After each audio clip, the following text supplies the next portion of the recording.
For those who haven't visited our corporate headquarters in Milford, we have a LEED Platinum and Net Zero Energy facility. This is an aerial view of our corporate campus, and we built this building in 2005, and so it's about 7 years old now.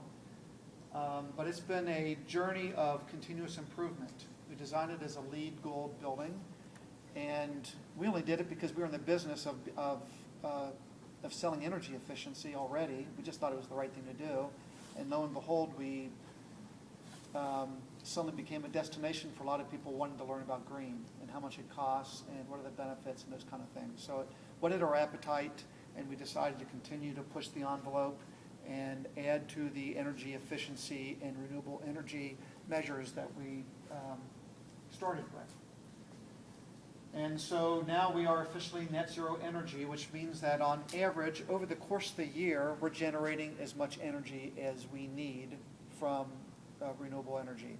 Most of it, as you can see, coming from solar electric, but we have a solar thermal system mounted here.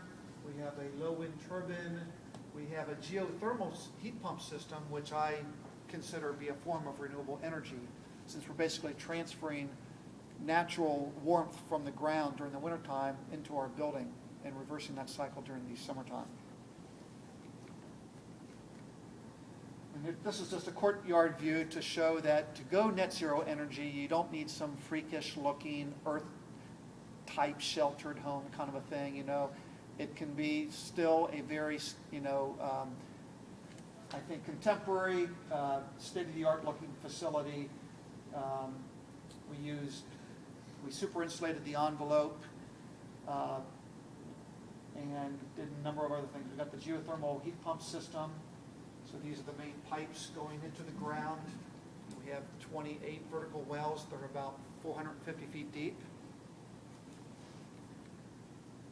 And just some very mundane things like maximizing the use of the natural light coming into the building. So rather than just letting those who are in the perimeter offices of the building take advantage of all that natural light, we're sharing that natural light with everyone well into the core of the building. So that natural light permeates not only the windows, but then the interior glass walls, so that everyone inside the building has daylight views, and we minimize the need for electric lighting that way as well. So here's another view. 95% of the light in this space is natural light. The only electric lighting shown is the emergency light shown in the upper right corner. But we have skylights and we have a south-facing orientation, so we're really maximizing the amount of natural light in our facility.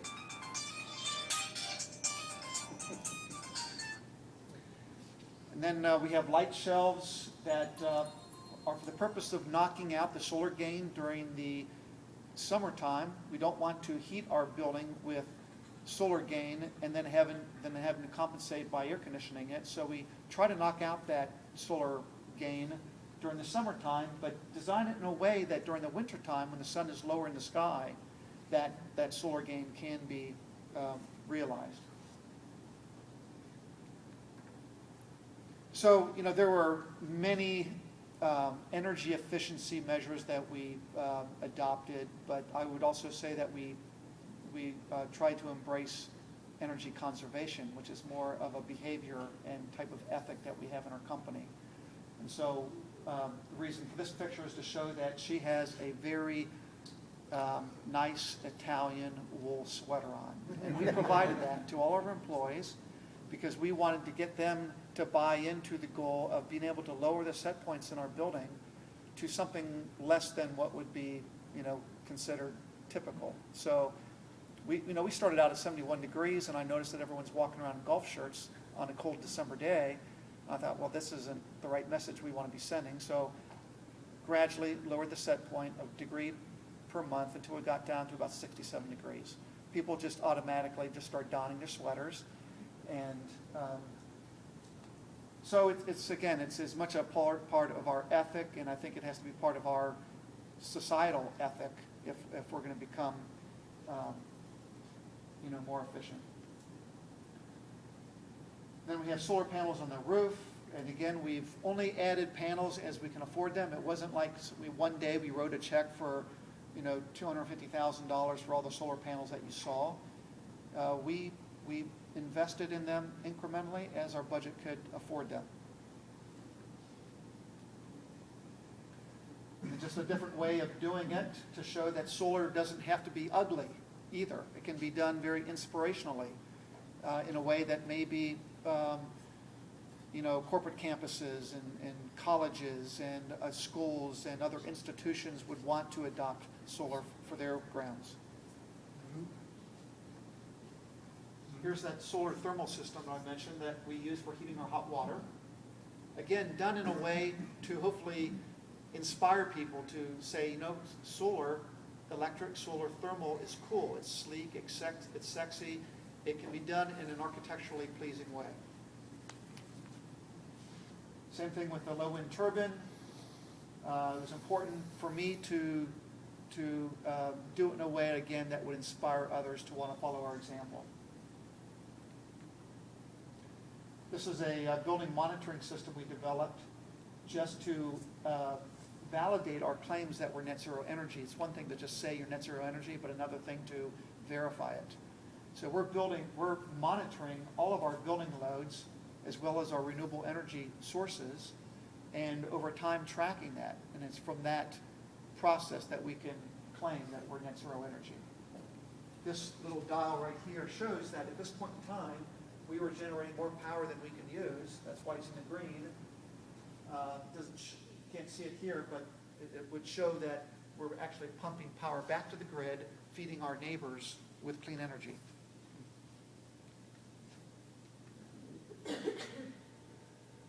So one of the first costs people asked me was, how much did this cost? Well, over the course of the 6 or 7 years, we invested about $750,000. Initially, when we first designed the building, it cost $250,000, and then over between 2006 and 2009, we invested another $250,000. Then, because we made the promise that we would go net zero energy by the year 2010, we really doubled down and in a short period of time invested another $250,000. So our total cost was $750,000 for a 30,000 square foot facility. And these are net costs. So the savings, based on my research, I learned that the average office building costs about $2.50 per square foot per year. So based on that, the benchmark was about $75,000 per year. Being that we've invested $750,000, that means the simple payback, or ROI, is 10%. I know that most business people would not go for a payback as long as 10 years. But again, that is a simple payback, and I know that the cost of energy is only trending upward, and therefore the actual payback is probably more realistically in the 6 to 8 year time frame.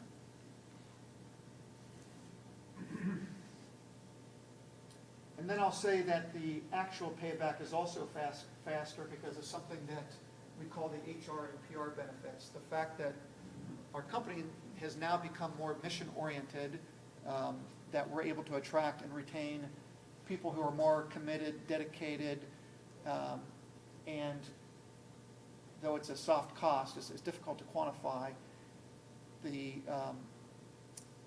For those who are in the business realm would probably know that the single largest cost in any P&L is typically salaries and wages or labor. And that if we as a company can increase the productivity of that single largest line item by 1 or 2 or 3%, it dwarfs the $75,000 energy savings that I mentioned before. Because we're spending a lot more than $75,000 in salaries and wages. Here is a utility bill that shows that for this month, and in fact, right now we've already had about a total of 10 months of $0 for a monthly bill. Not only was it $0, but we have a credit due us, and that credit continues to grow every month. through the spring, summer, and fall. And then during the winter time, when we have cloudier skies, that's when we use that credit up. And the way I look at it as a business person is to think of sustainability or investments in energy efficiency and renewable energy as being just another section of your investment portfolio that you can expect to get, in fact, higher returns if you invest in energy efficiency than you can in this crazy market, typically probably, if you were to invest in stocks, bonds, and real estate. And I know this is primarily about electric cars and the way of the future. And so, first of all, we started off by leasing a fleet of hybrids. We have over 60 hybrids in our fleet. But I got my Volt about 6 months ago, and I will stand by everything that Greg said about the Chevy Volt. They did hit a home run. It's the best car I've ever driven. I'm not employed by GM, and I love to get in my car and drive it. And better yet, I mean, it's just the idea that I'm driving around on solar electric power. So this is the parking lot at our office. There's a solar canopy above it. You can see the charging station behind me. I plug in when I get to work every morning. My license plate does say SUN PWRD. So I'd love to really promote the message of this being the way of the future. This is a battery storage system, and it's to, again, we're continually pushing the envelope on everything relating to building energy and transportation energy systems. This is a way of us peak shaving our electric loads during the wintertime. And I just bring this out to make the point again about the human energy component, that there's so much energy and excitement around what we're doing as a company that it's translating into productivity gains and related benefits that go far beyond just the technological aspect of what we're doing. And the idea that we are, we want to get away from being part of the problem to being part of the solution. And energy is so related to so many of our problems in the world. So we'd like to just, I guess, for us as a city, as a state, as a country, to get our mojo back and to think that we can do great things again. And I think it's great that Bill and Green Energy Ohio, that Greg and others have supported this electric vehicle toward the soul. I think it is absolutely the way of the future. I'd love to see Cincinnati, kind of take a leadership role, and all of you to maybe be inspired to go out and buy your own electric vehicles. So thank you.